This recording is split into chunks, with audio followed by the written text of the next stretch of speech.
Hey, today we're going to talk about a cool new Grok feature on X that you probably don't know about yet. And when I say it's cool, I'm not kidding. I've been having a lot of fun with this. Wait until you see it. Plus, we're also going to discuss things on YouTube that are new, Instagram and X, plus the new ChatGPT 4.0 image generation. You're probably hearing about it. It's been big news this week. Hey, everybody, I'm Madeline Sklar. Welcome to Social Media and AI Shortcuts. If you don't know about me, I've been in digital marketing for nearly 30 years now and teaching social media for the last 20. And what I do is pretty simple. I help business owners and entrepreneurs who feel overwhelmed by social media and struggle to keep up with all the new AI tools. I show them how to simplify and streamline their marketing so they can work smarter, not harder, which has been my motto for decades now, and also help them grow their business without all the stress. I'd like to welcome our panelists who are here with us today. These are our members, part of our community, the social media and AI shortcuts community we have over on the Skool platform. I want to thank y'all so much for being here. It's always great seeing your smiling faces. I want to try something a little different today.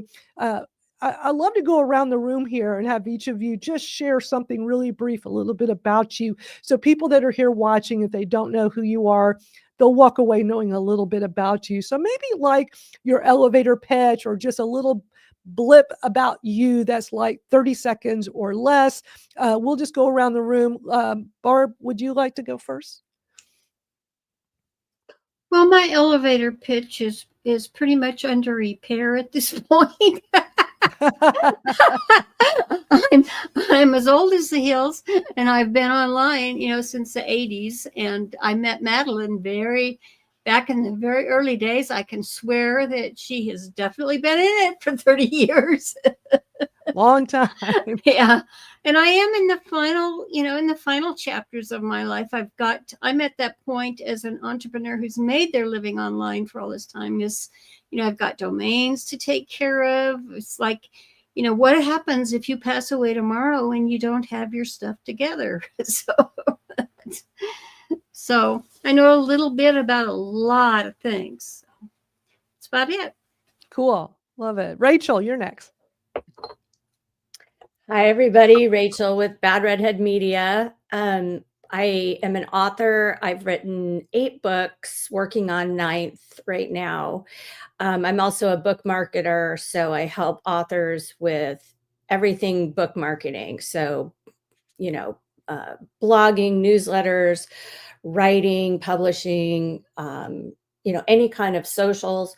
That's what I focus on, in helping authors create visibility that they may not have starting out. Love it. Larry, you're next. You're muted. I'm still getting used to these controls. My apologies. It's all good. I have like 3 windows open. I'm like, I am primarily a social media consultant strategist, and I work primarily with security companies to elevate their brand and marketing. Right now, my main focus is really on email marketing. That's what I usually do. So MailChimp, MailerLite, and now with some automation and AI thrown in, which has been really fun. So that's pretty much what I do. I have a YouTube channel, and I talk a lot about email marketing, WordPress, social media, and marketing in general. I love your YouTube channel. You do a great job with that, by the way.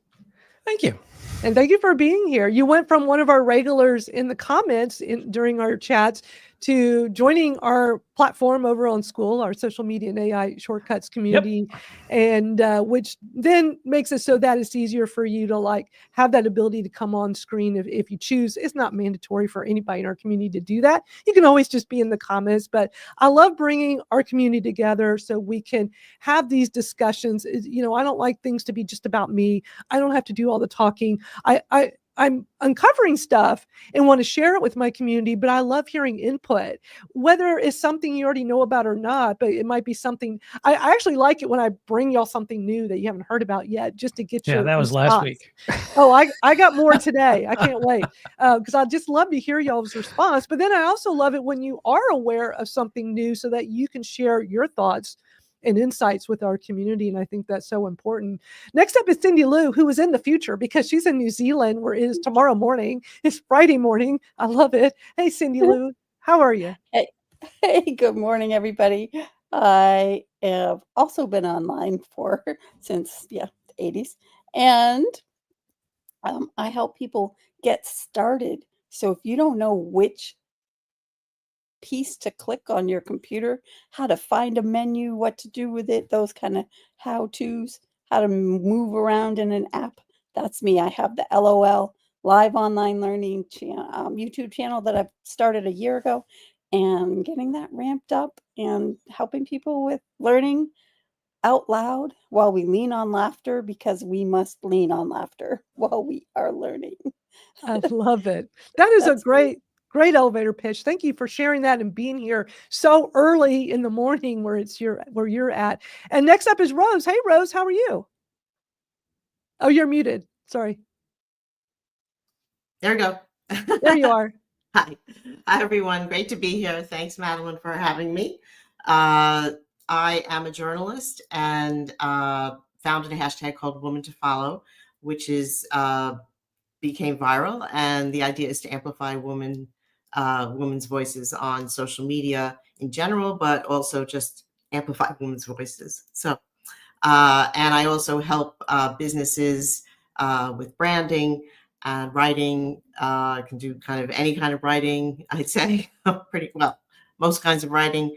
And I have a YouTube channel and have done about 35 shows on my YouTube channel that I live stream.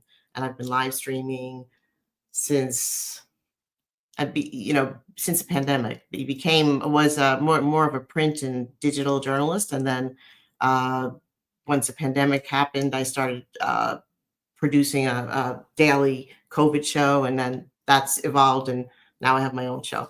So it's That great. is awesome. Yeah, thank you for being here. That's so cool. I love live streaming. I think it's no surprise to anybody. I mean, I think this is one of the best ways to connect with your community, to share information, to bring people together.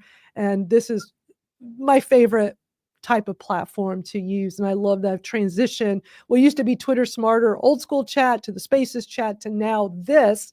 We're live streaming right now to multiple Facebook, YouTubes, and X accounts, and some of y'all panelists here are taking my broadcast and broadcasting it to yours as well, which I appreciate. It just brings more people together, which is always so awesome. And speaking of the platform I'm talking about, social media and AI shortcuts, this is it. It's over on the Skool platform. That's Skool. Is a great place to also bring people together. So we have the live stream here every Thursday at 1 o'clock Eastern. We do it once a week for about an hour. But what's great about this that I'm showing you on the screen over on Skool is that this is where we can continue our discussions, where we can have conversations, talk about things we uncover, have discussions about a variety of things. So you can see here that we've been talking about lots of different things with myself and the various community members. So if you haven't signed up, go to skool.com/Madeline Sklar. There's no charge. It's free. I just keep it as a free membership, very similar to a Facebook group. I think better though. I really like the Skool platform. What do y'all think of Skool? I mean, plenty of people I've been talking to says that, it's their first time using Skool. Other people have said they've been in other people's communities on Skool. I've been on Skool for, probably close to 2 years now, because I've been in other people's communities and I love the platform. Do y'all have any thoughts on the platform? I'm new to it through your group, but I find it very easy to use and pretty intuitive. So if I'm like, where do I post this? It's like, here are your options, because you've set it up that way. So I think it's pretty easy so far and helpful. like I told you a couple weeks ago, I was looking, I couldn't find the name of that slide presentation AI that you shared with us.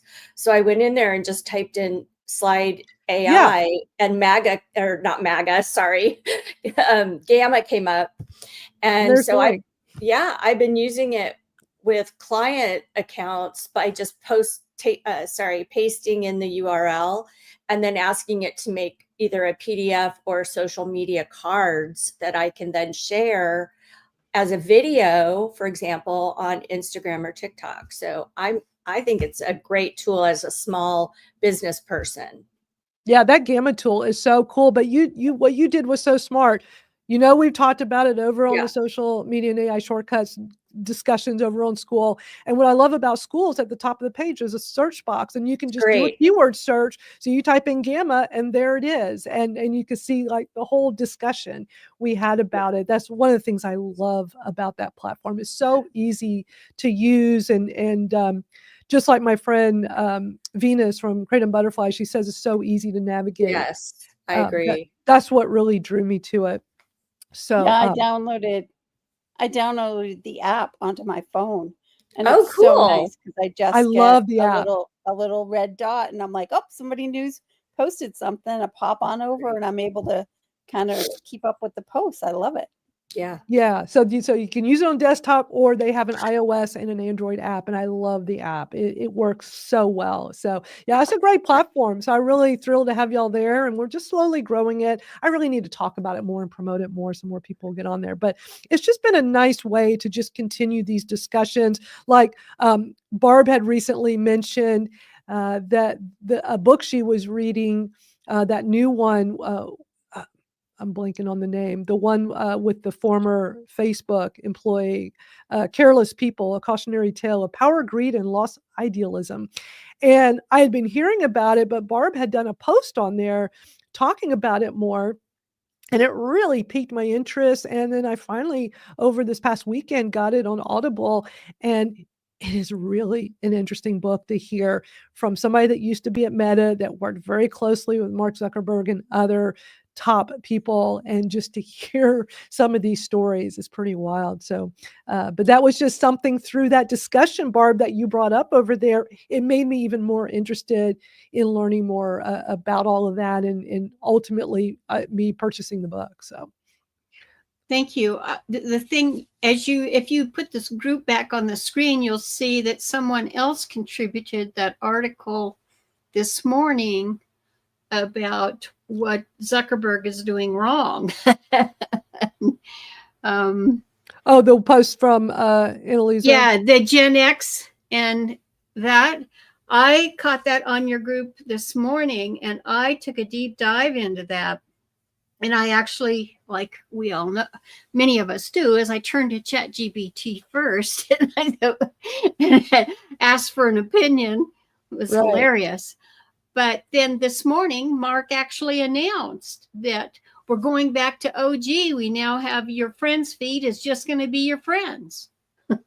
Interesting. Well, I haven't had time to read this article because that was a mind blower. I saw this popped up this morning, but I've just been too busy and didn't have a chance, but I'm definitely going to read it later. But this is what makes our community so powerful, is that we can have these discussions and be connected with each other. And I love that. I love that about our community. So, but thank you all for sharing about this. I got a variety of news I want to cover. And the first thing I want to talk about is this thing with Grok that I did not know about until I stumbled upon a post from one of my friends, one of my ex-friends. So weird saying like one of my old Twitter friends. Why was he like that? Back on old Twitter days. My friend Janet Machuca, who's been running a Twitter chat out of Africa for a long, long time. Anyway, she did this post yesterday, and it says, "Let me try to befriend Grok for some love." And it says, "Hey, at Grok, based on my post, which public figure, past or present, do I sound like? Go for it."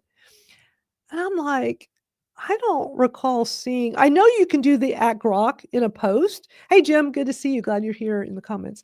I know that you can do that and ask it things, but I've never seen a post like this where somebody is asking a specific question like this. So immediately it piqued my interest. I'm like, okay, I got to go look into this. So then, so here's what happened. I see that. So I come in and I say, wow, this is cool. I'm going to try it. And so then here's what happens. Grok responds. So I haven't even done the post on my own profile yet. I'm responding to hers. At Grok is part of the conversation. And so Grok says, Madeline Sklar, a social media influencer, is excited to try Grok's analysis after it compared Janet Machuca to Chris Brogan. So it compared Janet to Chris Brogan. It was really cool. She likely asked Grok to analyze her ex post, given her focus on Twitter, marketing, and AI. She might be compared to Mari Smith or Marsha Collier, known for social media expertise, aligning with her 30-year career and recent AI interests. So, of course, that's my response to that. I was like, oh my God.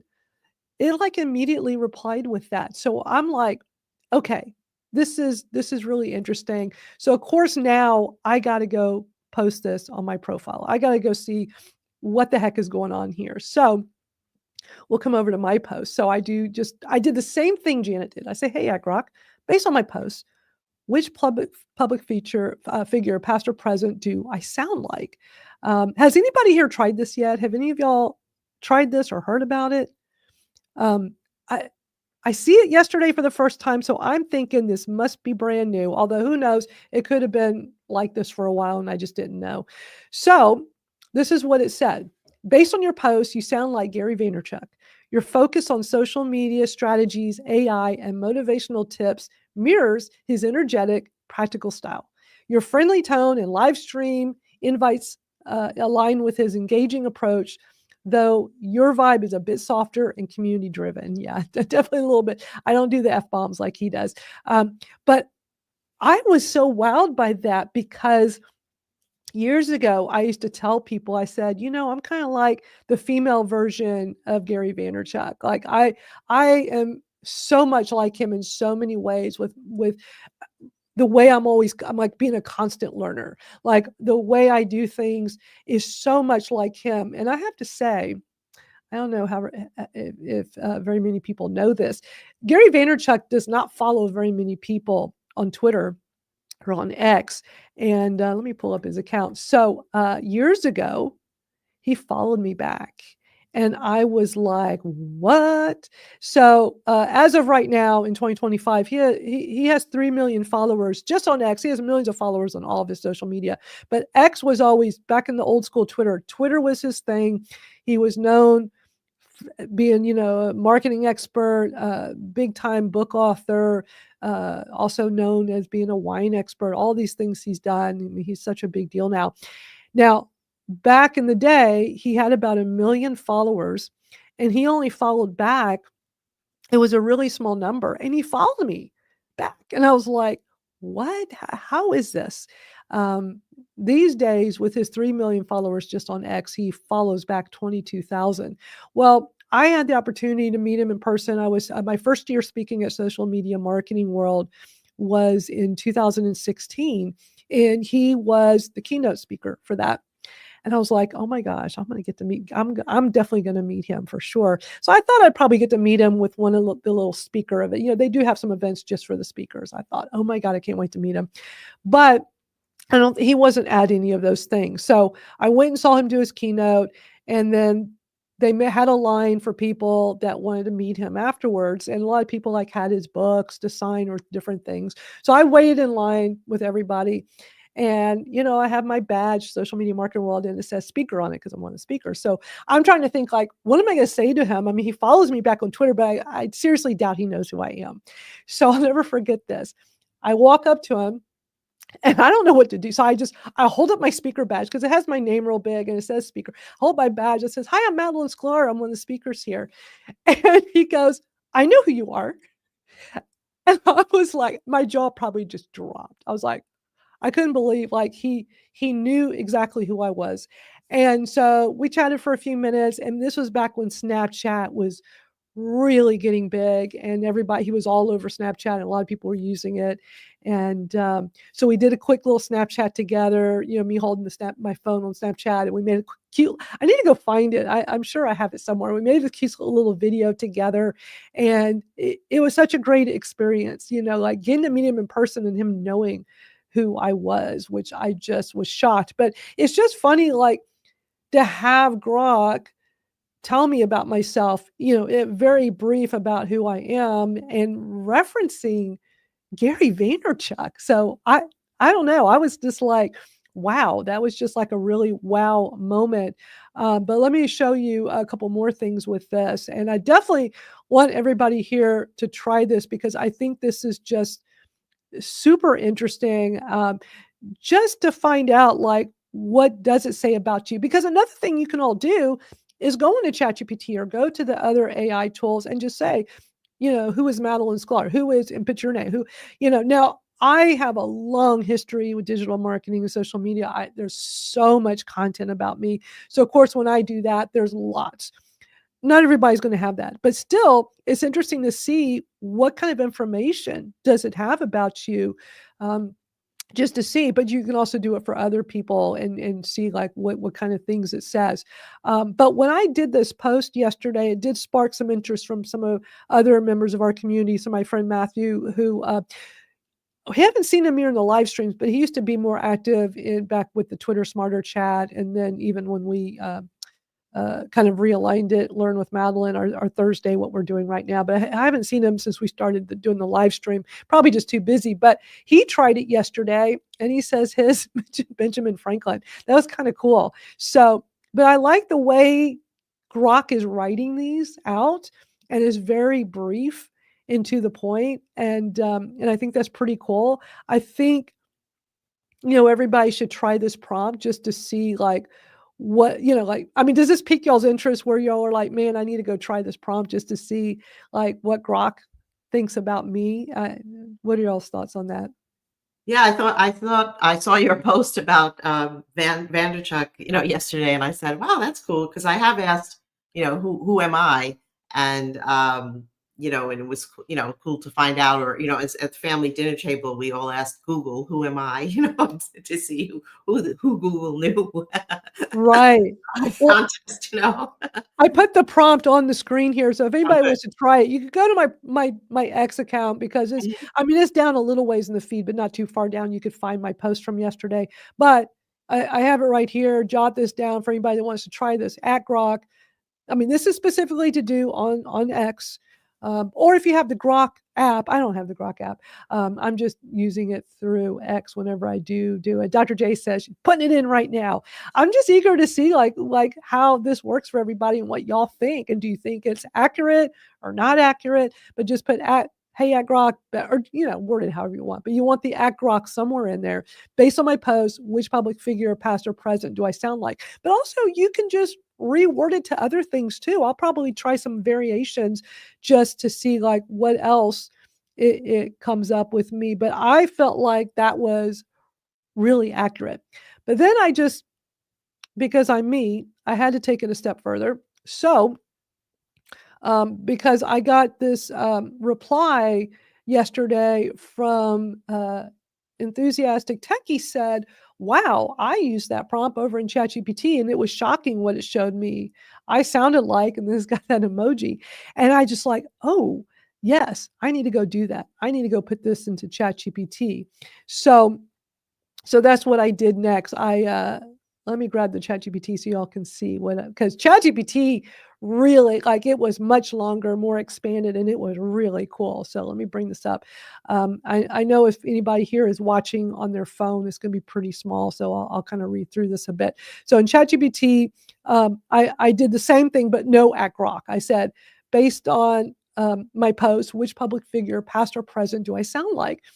And ChatGPT starts off, oh, I love this kind of question. See, I already like that. I'm like, oh, because I have a great relationship with ChatGPT. I talk to it all the time. We have a great relationship. And I like how personable this starts off. Based on your posts and how you show up online, empowering others, building community, leading with heart, being tech savvy but approachable, advocating for misunderstood topics, in parentheses, like Kratom, I love that, and educating people on AI and social media without overwhelm. You give strong Marie Forleo meets Brene Brown vibes with a sprinkle of Gary V's hustle, but in your own calm, steady, nurturing way.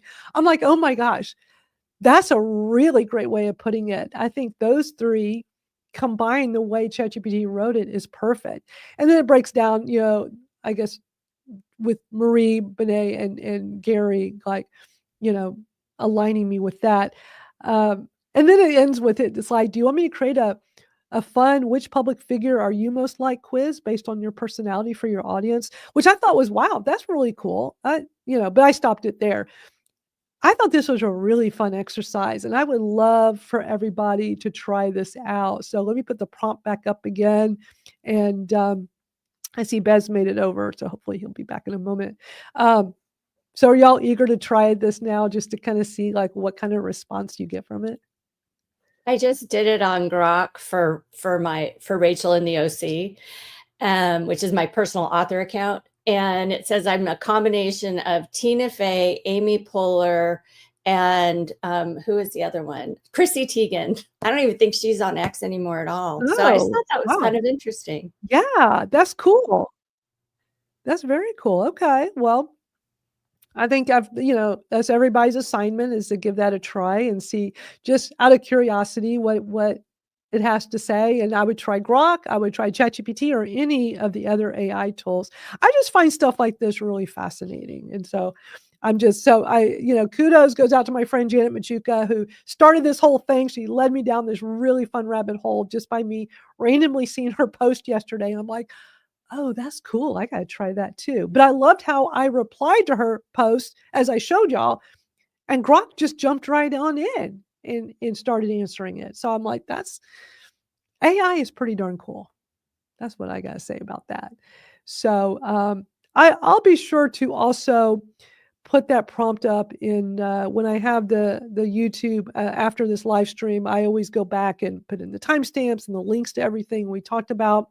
I'll be sure to also put that prompt in there for anybody that missed that. Dr. J says, Grok was factual, but chat said I'd be Maya Angelou and Phoebe Waller-Bridge if Fleabag had a PhD. Wow. I think I really like my ChatGPT version a lot. Grok was like short to the point, but I thought the ChatGPT one was really cool. So, yeah. Hey, Bez, how are you? I'm glad you were able to join us. I'm doing good, and I'm sorry you came to a That's chair. okay. I saw you made it here, and I didn't want to forget about you, so I just popped you up. I knew you'd be back. Well, thank you. Did you see what we were talking about with Grok and this prompt that I'd come across? It was really cool. I didn't catch the prompt, but I was seeing the results, so I'll have to look at the replay. It sounded interesting. Yeah, definitely. I know it's not always easy for you to get here, and this is during your lunch break, but yeah, let me pop it back up on the screen real quick. Definitely check this out, and for anybody that arrived late, be sure you can always just go over to my X feed and see it. But basically, the prompt is, hey at Grok, and you just do this right in X. Hey at Grok, based on my post, which public figure, past or present, do I sound like? This was really cool. We had a lot of fun talking about it. So we definitely need to move on, but I definitely encourage everybody to give that a try, because it's just more of the cool factor with that. And I think it's just super fun and interesting. I did a version of that, but what I did is, on my phone, I didn't even put a prompt. I just hit the Grok button, and it gave a analysis of my profile and what I think I even put it on. It said do I have time to read it or no? Are you going on? I don't want to. Is it short? Yeah, it's short. Yeah, real quick. Okay. And then we'll move let on. me find it. But it was sort of funny because I was like, why did it say that? Then I go, I made a comment.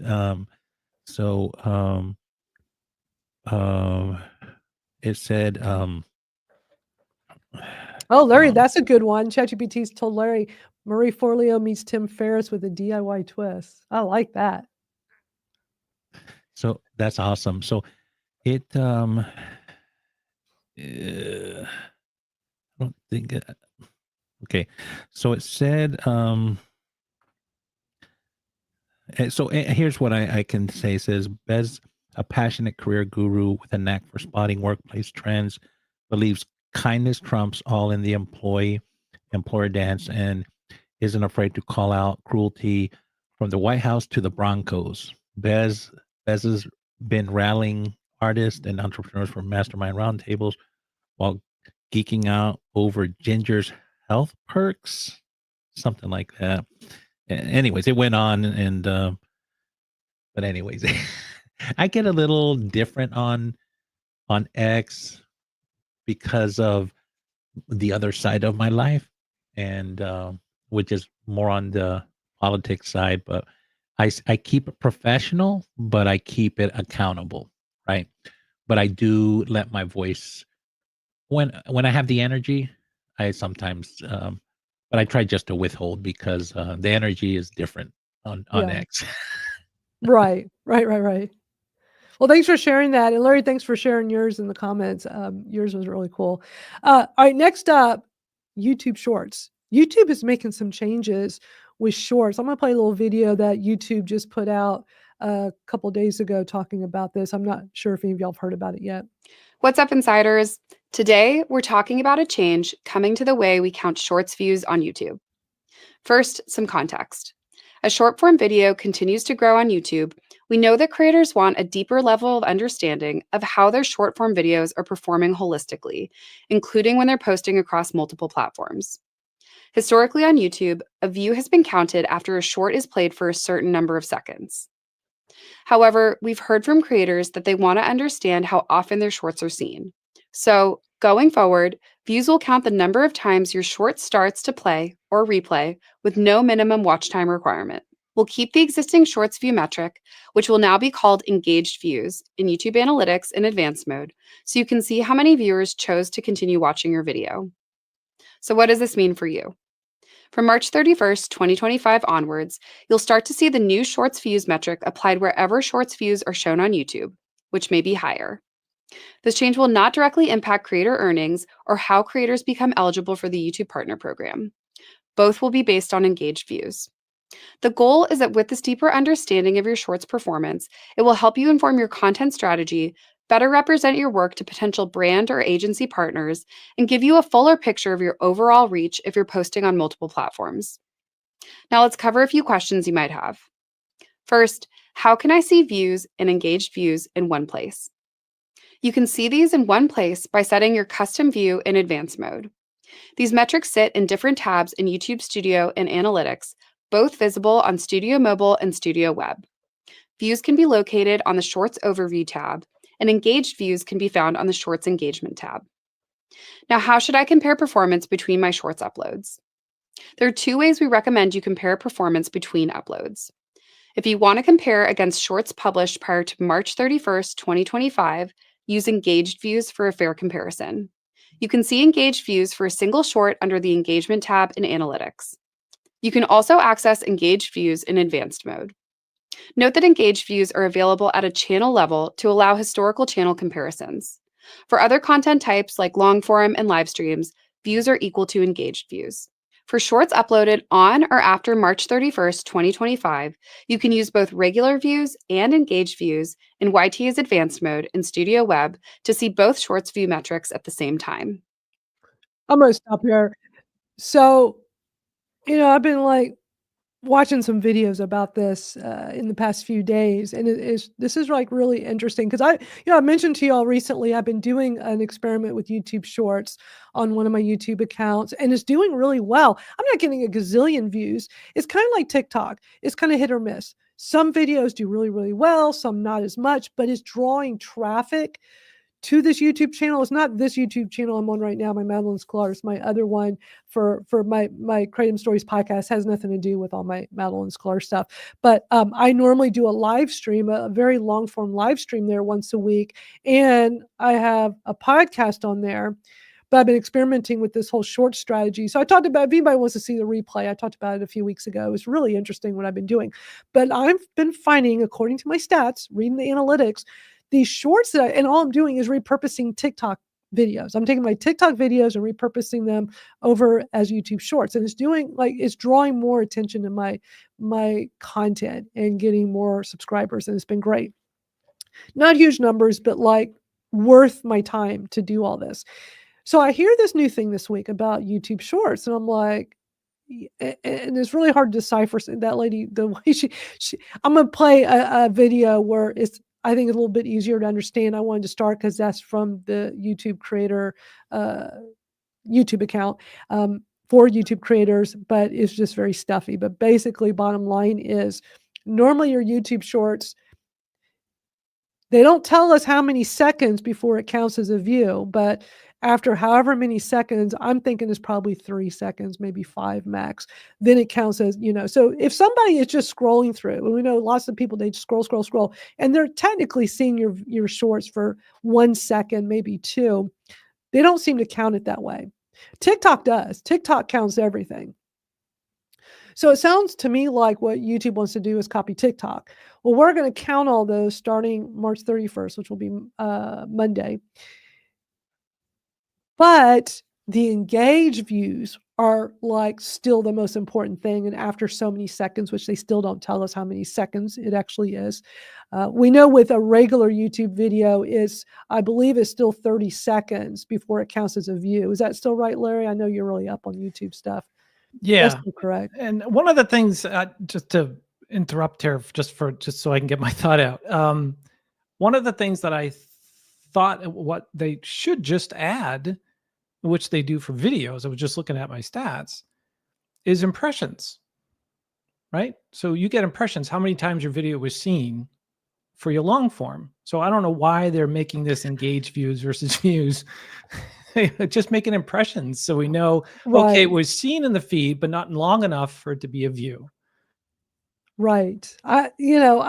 I think the lady complicates it, and it's still hard to decipher what she's talking about. So, recently we watched a really fun video from the guy at vidIQ, and he explains things very well. So they just posted a video about it that really explains it better. It just came out this morning. So let me play this. It's 6 minutes long, but it's worth watching because he fully explains this whole thing that YouTube is doing that's going to be effective starting on Monday. And I have to say, for anybody watching this, whether you're here live, you're watching the replay, or you're part of our panelist group, YouTube is a great strategy to have. I didn't always have a very consistent strategy, but we always have to remember YouTube is a search engine.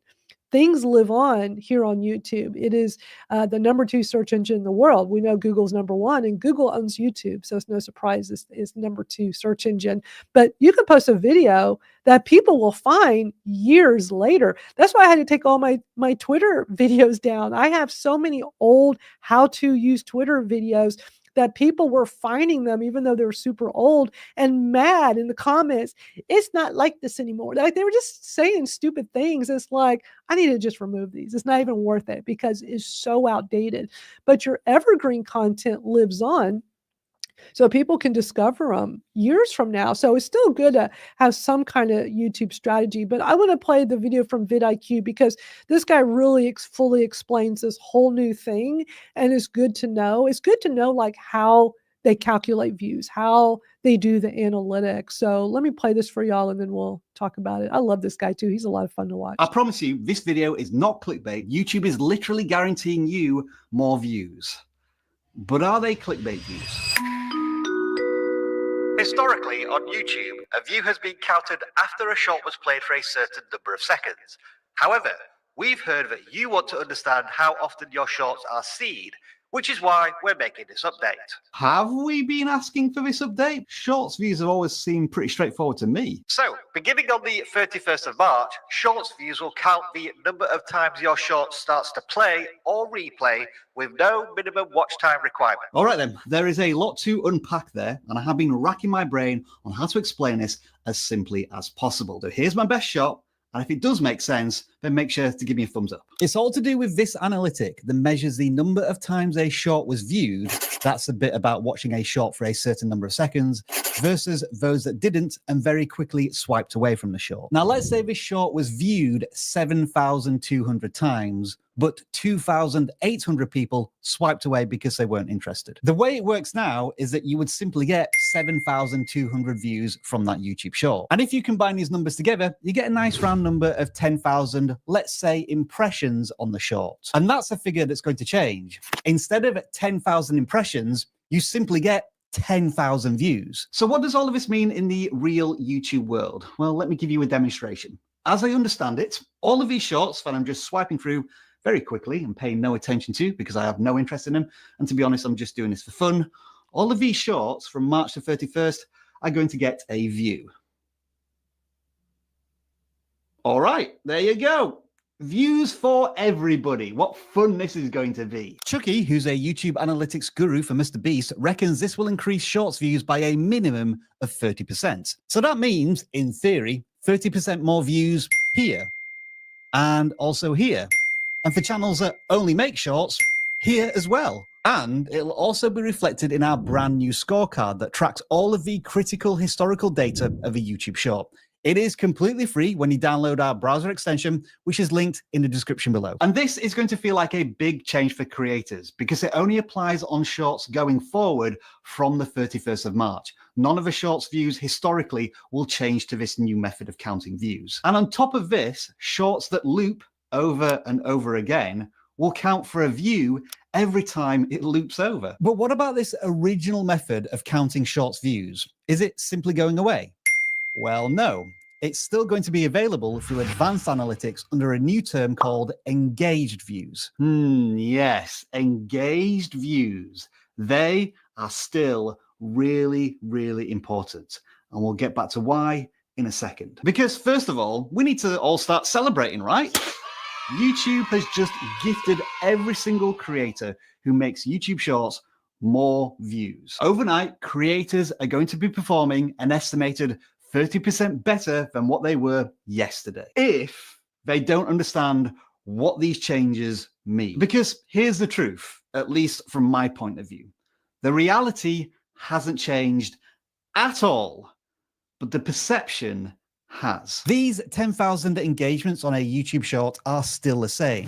They've just been combined to produce what appears to be a more favorable number. But I hear you argue, surely more views means more positive signals to the YouTube algorithm.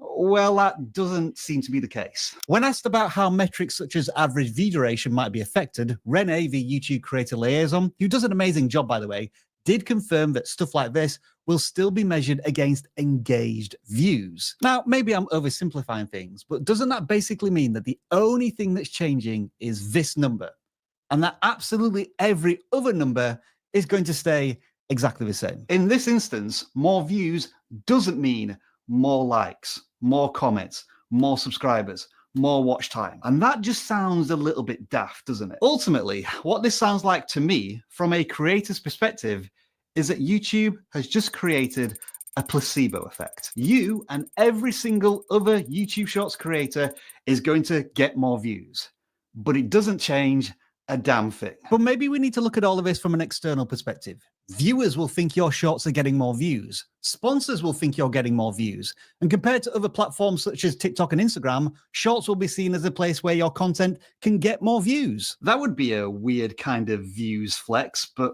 okay, yeah, maybe I'm just getting scrambled up with conspiracy theories that I'm inventing out of thin air. We need to get back to the topic in hand, because we haven't yet talked about perhaps the most important thing when it comes to a change in YouTube Shorts views.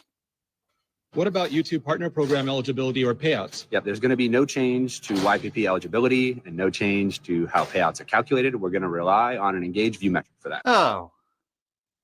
Wait. What? Imagine for a moment that you're checking your analytics and you see that you've hit 10 million Shorts views. That should be enough to start earning ad revenue. Except it isn't, because you actually only have 8 million engaged views, which you can only access through advanced analytics. Now, of course, there is always the earn screen, which should tell a creator exactly where they are for monetization requirements. But now, strictly speaking, Only engaged views count towards these shorts monetization requirements, and that needs to be communicated to creators very clearly. And it feels like for the past almost 6 minutes, I've been trying to educate you all on what is an engaged view, with limited success probably. But maybe the bigger question is, why am I trying to educate you on engaged views? Please, somebody in the comments, let me know if you've been asking for this change to YouTube Shorts views, because it just seems as if it's come out of nowhere. And when we talk about the importance of a view, I'll go back to my earlier demonstration. Doesn't this simply devalue them? Yep. Man, isn't that wild? What do y'all think? Like that video just came out this morning from vidIQ, and because as I showed y'all before, the YouTube video, I was like, it was so brief and like she explained it, but I still had questions, and I felt like this guy just answered a lot of questions. So what do y'all think of that? I think LinkedIn just recently announced the same thing. They're going to do native video, and it's if you scroll by it, it counts. It doesn't, it's just like this one. They're trying to do that video feed, the vertical, and they don't have to stay on it. They can keep scrolling by. So it seems like the same thing that they're doing. Yeah. Like TikTok, because TikTok does that. So I don't know. So Larry, what are your thoughts? It's a vanity metric. Yeah. That's all they're giving you is a vanity metric saying, hey, you got, 10,000 views instead of 7,200 views. But where it counts in the wallet, if you want to count the pennies that you get, there's no difference. So it's just a vanity metric to me. Yeah, I agree. Do any of our other panelists, any of y'all use YouTube, specifically Shorts, and have any thoughts on this? I know not everybody does Shorts. Well, what's interesting is I had to comment on this because he was asking for people to comment. This video came out a few hours ago. There's 426 comments already. And my comment's still here at the top. I put, it seems YouTube wants to boost perception of higher view counts when in reality it means nothing. Why would they do this? I mean, that's my question. Why? They said people were asking for it. And I loved how he said, put in the comments, were you asking for this? I certainly wasn't asking for this. I wanted to know who are the engaged. That's all that really matters. That's all that you can, if your account's monetized, that's all that matters. So, but there's people that they want to see something. Like years ago, I ran across someone who was selling soap, industrial soap, to car washes, and it didn't sud, right? And so the owner said, I know your stuff is working, but can you make it sudsy so people can see and they can feel like their car's actually being cleaned? All they wanted to see was the suds. They didn't, that to them meant something. So people are really tied into that dopamine hit that this means something, when in reality it doesn't. Like you said, Larry said, this is a vanity metrics. yeah. A lot of this is vanity. Yeah, it sure seems that way. So it'll be interesting to see what people think once this starts on Monday. I think they shouldn't do it, but it sounds like it's going to happen. I don't know. Maybe there'll be enough people that complain, and then they'll, sometimes these platforms, they hear the negative response from the people that use it, and then they change their mind and don't end up doing the new feature. So we'll see. But speaking of YouTube, there's something else, something that they're testing. So you know how this is from an article Social Media Today put out, but I want you to specifically see the screenshot here. So you know how when you're watching a YouTube, the last 10 seconds, it's optional. You as the creator can do this. I don't, because I hate this. I hate being on somebody's YouTube and at those last 10 seconds, you can't see them anymore because this pops up, the thing where they can show their other content and, click here to go to the next. The best way to do that is if you reserve those last 10 seconds to say that and move yourself out of the way and or something where, because many times videos will just go all the way until it completely ends, but those last 10 seconds are cut off because you can't see the person anymore. Sometimes there's text on the screen, and I just think some people just don't think about what they're actually doing. So there's this new thing that YouTube wants to do where give you an option They haven't. They're testing it. They're basically right now they're testing it.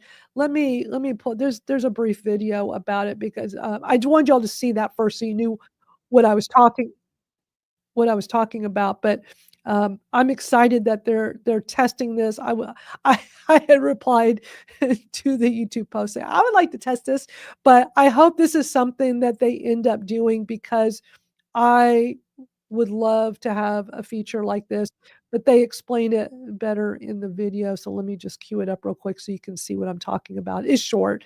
I just wanted y'all to see this.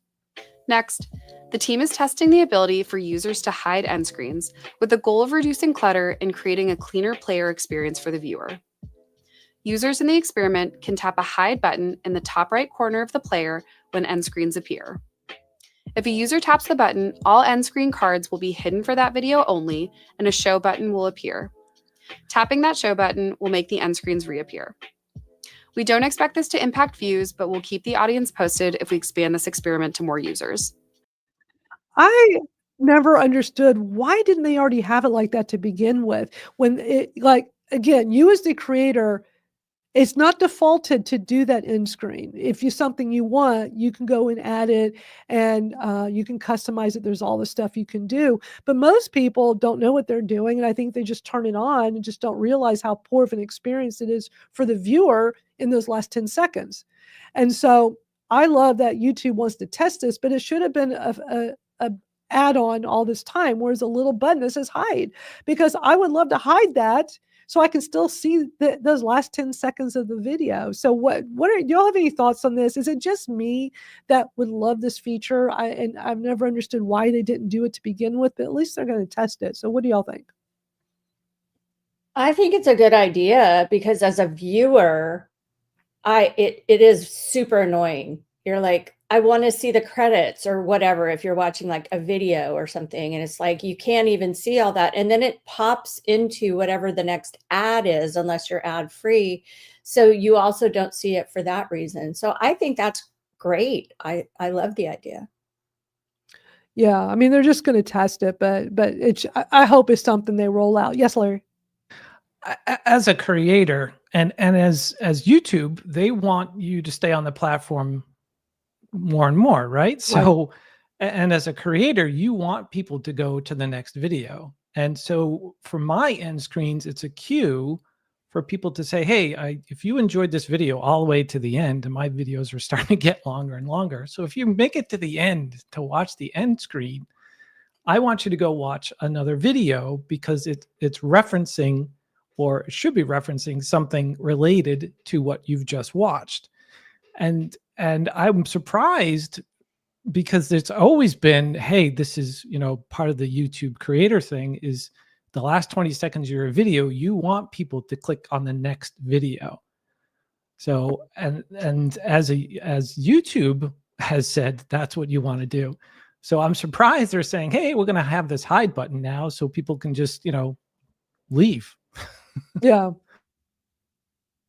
Yeah. Yeah, I like your perspective on that. Anybody else have any thoughts on that?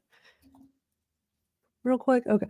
So Jim, while we were watching that, Jim had posted in the comments going back to the whole YouTube shorts. He says that they focus more on non-shorts videos than the shorts. But he also said they started going live on Substack, which I'm seeing more and more people doing. Like Substack Live is becoming a big thing, especially with journalists. I'm seeing a lot of journalists turning to that. And he says it's a great way to build community and be able to connect with them. I agree. My only thing is that they're not I don't know. Not everybody, like, I don't want to get on the Substack app. I just want, I just wait when I see the email that like, oh, somebody's going live, but then I can't easily go find replays. I know that Rachel, you use Substack. Is it easy do I have to go on the app or the website and easily find replays of past ones?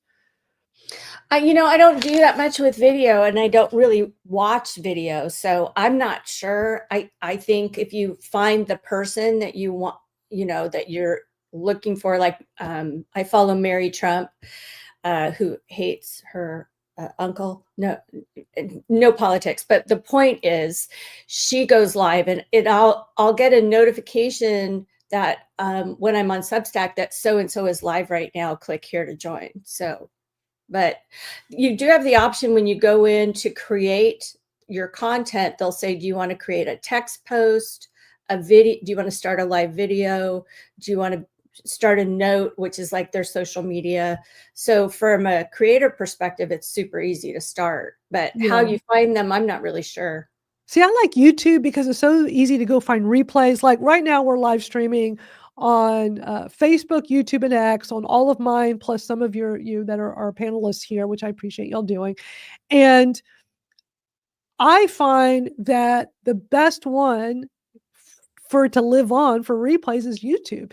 Anybody can just, if somebody says, oh, Madeline was talking about this thing she says she mentioned in her live stream a few weeks ago, just know you can easily go to my YouTube, find it easily, and go watch it. And it's time-stamped, it has links to everything we discussed, even though it was from the past. It's harder to go find it on X. You have to go through my feed. I never understood why X never made it easy for replays. They've never made it easy for repurposed content to be seen, which drives me crazy. And then on Facebook, same thing with Facebook. Facebook's not easy. I mean, who thinks to go to the photos and videos section to see, oh, let me click on this video tab on somebody's profile to go find past videos, so I don't know, but I think YouTube is the easiest. Jim says we're going live with StreamYard and Ecamm. Yeah, Jim, we got to definitely get you on the conversation here because, we've been talking about StreamYard versus others. And I am probably need to go start playing around with Ecamm because I'll probably switch I'm on the annual plan at StreamYard and I just don't feel like paying double the cost. We had quite the conversation about it recently. And Barb, do you have anything to report on the latest with StreamYard with what you've been going through? I know you had mentioned you've been having all kinds of issues. It's not over yet, and it is the worst support I have ever had in my life on that platform. I definitely, join Madeline's Skool community. Join us on Skool. Join us on Skool. Skool.com/Madeline Sklar, Skool. Be sure to join us there because that's where we continue the discussions. And yeah, definitely keep us posted about that, Barb, because many of us do not want to renew StreamYard. The customer service, ever since it got bought out, the customer service is terrible. I've had more problems. I've been with them for 5 years. I've had more problems since last year when they got bought out by this new group, and the customer service is terrible. They run a Facebook group for the community where we can connect and talk to them and fellow StreamYard users, and they moderate the post to the point that not every time, but most times, whatever you post with your question, they won't even approve the post in Facebook for a day, sometimes longer. And you can't run a community like that. Absolutely. And I'm so glad you brought that up because I also belong to a group that, where Facebook has tagged you to participate directly with their personnel and that deal about having our posts on approval, the issue because that is the way it is in StreamYard. It's also that way in some other live streaming groups that all of us are in together. And it's really funny what happened about me posting it. I think I'll share that with you in your Skool community, the outcome of my test, because ironically, I talk about it, the point system, gamification, the badges, but I couldn't believe it. And I had, people responding all over the world. It's the highest post engagement I've had in that group. And they didn't even realize that I was saying that I found it increased engagement, right? That was my comment. And there were so many of them against it, but everyone gave feedback. And what you said right there in building, because Madeline and I are all about community. People don't really realize what building community is for the most part. Yeah. It's like gathering people in groups. So you're right on, Madeline. But I also contacted other developers, product developers. There's a product developer on Facebook who's just blowing everybody out of the water. He's got all 60,000 members. It's extremely active, so forth and so on. And then we get back to StreamYard and we have this experience. And there's a couple of other live streaming groups. And only the thing that was so magical was customer service. That really, they listened to their customers. That's why we were all attracted to them. Yep. And they communicated with their customers. And guess what? That's part of community building. It's, that whole thing. So join us in her community. That's all I gotta say. Yeah, because we'll keep discussing it. And Ecamm is Apple only, got to be on a Mac, and I am on a Mac. And to me, Ecamm has been the closest thing to Streamyard, I think. And no, Skool does not have a live stream feature. I know that's something people have asked for. It'd be great if they incorporated live streaming. That's yet to be seen. But Larry, you had mentioned in our private chat about, tell us about this evmux. I've never heard of it. And you mentioned that you're trying this. Yeah. So I heard it mentioned, I think Barb mentioned it. It sounds familiar. Somebody did mention it. Yeah. And I said, all right, let me go check it out. So I signed up for a free account and I went through some of the tutorials. I'm brand new to it, but it seems very similar to how StreamYard does things. And I joined their Facebook group yesterday or today, and I'm just exploring it right now. But it seems very similar to what StreamYard offers. Yeah. Oh, and they have a free one. Their team is showing up in that group. And so this is the one, Barb, that you were talking about? Is this one? That's the alternative that the majority of us have gone to. I actually, we can talk about it in your group. I don't want to go through that now, but yeah, that one is the closest to what we experienced and kept us so loyal to one vendor for over 5 years. So that's real important, is customer service. And I'm doing a deep dive in that customer service story now.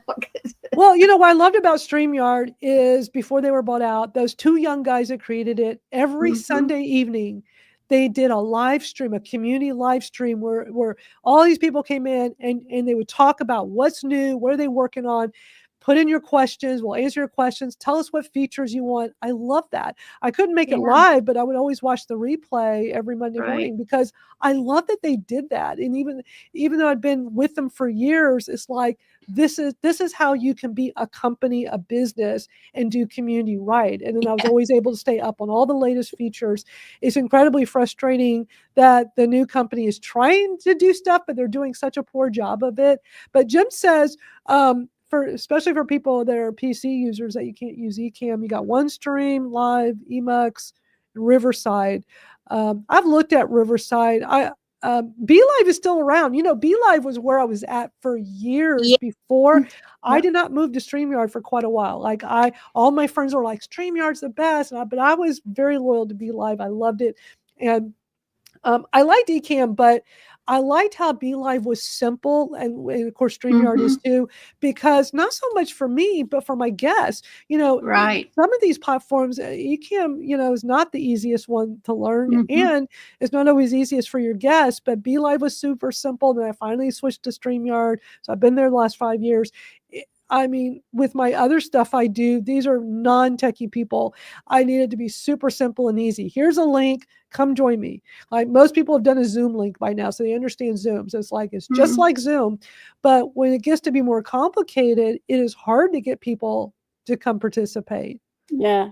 Ecamm now has Zoom integrated with them. So I heard your guests, it's now like they're just attending a Zoom. For them, it's I like super that. simple. Yeah. Jim agrees. It's about making it easy for the guests. So it's been years. Like I have not played around with Ecamm since I was looking at it before I switched to StreamYard when I was using BeLive, and I just went with StreamYard instead. But that was 5 years ago. So I'm going to look at it again because I always did like how Ecamm has a lot of bells and whistles. Plus, for those of us old school podcasters, I'm talking old school. I started podcasting in 2013. The only way you could do it properly was you used Skype. Who remembers this? Skype with Ecamm call recorder. Y'all remember that? Looking back, I mean, that was the best to do. That was the best way we could do for in the times we were in. But looking back, that would not be the way you do it now. Skype over eCam call recorder. But it was amazing back then. And it's like That was times have painful. changed. It was great at the time though, but looking back, I mean, it's just like us old school podcasters cringe when people say, I do my podcast on Zoom. I'm like, Zoom? Like, that's not good audio quality. Back in my day. Yeah, back in our day, we did on Skype. And all the times it would drop but eCam had that great technology, so it would do the local copy on people's computers like what Streamyard and all the others do these days with live streaming. Yeah, times have changed, that's for sure. Dr. J, thank you for joining. I'm so glad you joined our stream today. Always great. Yeah, I still have more stuff. Let me just do a quick zoom because there are a few things. I know we're already over time and I'm really pressed for time, but we'll just do these real quick so everybody's aware of some new things without going into super details. I already covered like the detail stuff I wanted to cover anyway, so this is just more like FYI. So first off, I first found out about Omari Smith, but I want to start with this because there's more information on this post, and then I'll show Mari's post. So there's a new Instagram feature for those of you that use Instagram. There's a repost can now appear in your feed. It says Instagram is slowly rolling out a new option that lets you repost other people's posts in Reels straight to your followers' main feed. Before, you could only share someone else's content to stories. So if you wanted to repost, you always had to use a third-party tool, right? Remember all those apps for doing all that. They're finally integrating this because otherwise doing it natively in the app, you can only do it as a story. So I don't have this yet, but it says now when you tap the repost icon under a post or a reel, you can add your own text and it'll show up to your followers' feed like a regular post. So let me show you the post Mari Smith did because her screenshot's bigger. I just wanted to read off that part because that part explained it really well. But Mari Smith has her Mari Smith's social scoop that Barb and I are both in. So she posted this the other day about the repost, but she's got a nice big screenshot here. So yeah, for those of you that use Instagram, I think this is great that they're offering this, but it's being rolled out. So not everybody has it yet. So that's the only thing. Also, next up, let's see how quickly we can get these. So apparently Twitter, well, X, I don't know, this is a thread, but somebody said Twitter, now allows iOS users to react with video to a post. So I haven't seen this yet. It's just something that I just found out about today, but it sounds to me like it's the TikTok, similar to TikTok, how you can take somebody's comment and reply with a video.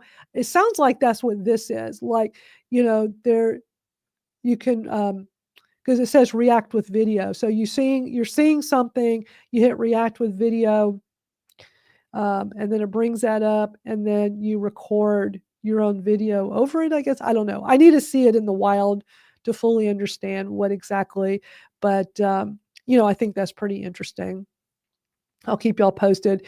And then real quick, we'll end this with the whole new ChatGPT 4.0 image generation. I haven't done much with it yet, but it's new. It's been the big buzz over the last few days. So if you didn't hear about this, you can always go to OpenAI's X account. But it says 4.0 image generation has arrived. It's beginning to roll out today. So this was on the 25th. So that was Tuesday. It's rolling out in ChatGPT and Sora to all Plus, Pro, Team, and free users. So this is for everybody. You may not have it yet. I haven't tried it yet, so I don't know. But one of the issues that we always have with ChatGPT when it's doing image generation is that the text is always messed up. It's never good, right? I'm sure some of y'all know what I'm talking about. It misspells things. It looks funky. Well, my understanding is that now it's going to be very readable. And just by looking at this, you can see this is super readable. So, has anybody here, Larry, have you been playing with this? Yeah, so I saw Mike Stelzner post something about it, I think yesterday or the day before on Facebook, and I was like, wow, because I was in ChatGPT looking to create thumbnail examples for YouTube. And I was like, well, I'm getting the same stuff, very cartoonish, very, the classic ChatGPT DALL-E type of images. And I was like, no, that's not going to work. No, that's not going to work.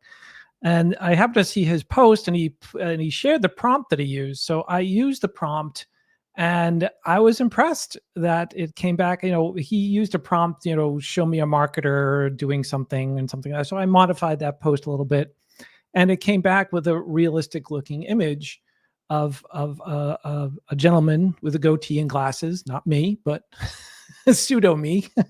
And I was impressed, and I want to do some more testing. I want to do stuff like what was shared in Twitter/X, because email is always MAIAL, and all the misspellings and everything is just crazy. So if we could get something that's more like Midjourney, because I try to want to use one tool.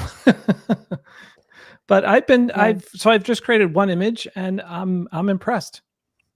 Oh, that's cool, because I haven't had time yet to even try one. I plan to.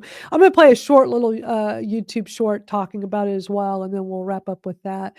So hopefully this will answer any questions people have.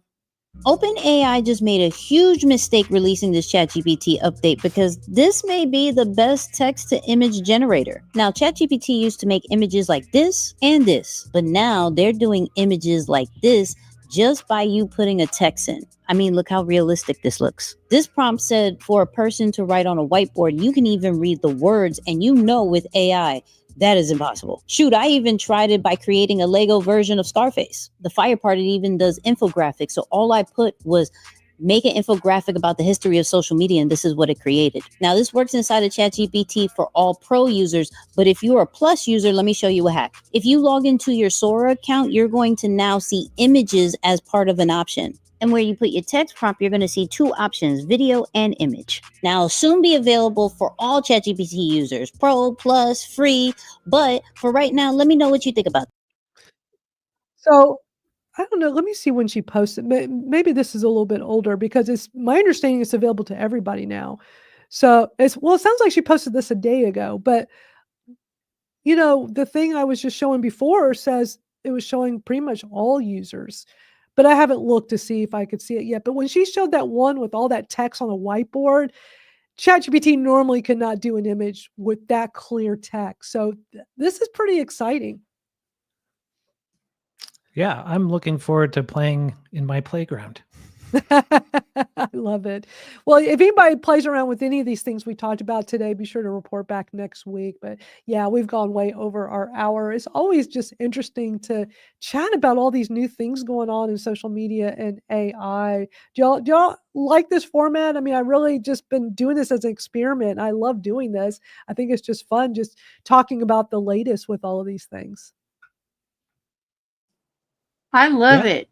But I know, when we connected on video first with Blab, all of us were beta testers there. Yeah. It makes a big difference in conversation and in learning experiences as well. So I love the format. Cool. I just feel like we can all learn from each other. I love hearing, any thoughts y'all have. And if it's not anything about, then hopefully you just walk away from this like just being a little bit more smarter today, because you learned all these cool things we talked about. So that's what I have for y'all today. Thank y'all for hanging out and being here. And thanks, Larry. I'm glad you like it. And for those that just came in recently, this is a live stream. We're wrapping up now, but we've done this for over an hour. So as soon as we stop, you can go back and watch the replay. We chatted about all kinds of interesting things, especially the thing on Grok. That was super cool. And you can join my free online community at skool.com/Madeline Sklar. That's where we can continue the discussions beyond this 1 hour chat. So if you have not been on there, just go sign up and come hang out and be a part of the discussion. So anyway, that's it for today, y'all. We'll be back next Thursday. Mark your calendar. Every Thursday, 1:00 Eastern, we do this. So y'all have a great rest of your day, and we'll see you soon. Bye, Goodbye. everybody. Goodbye.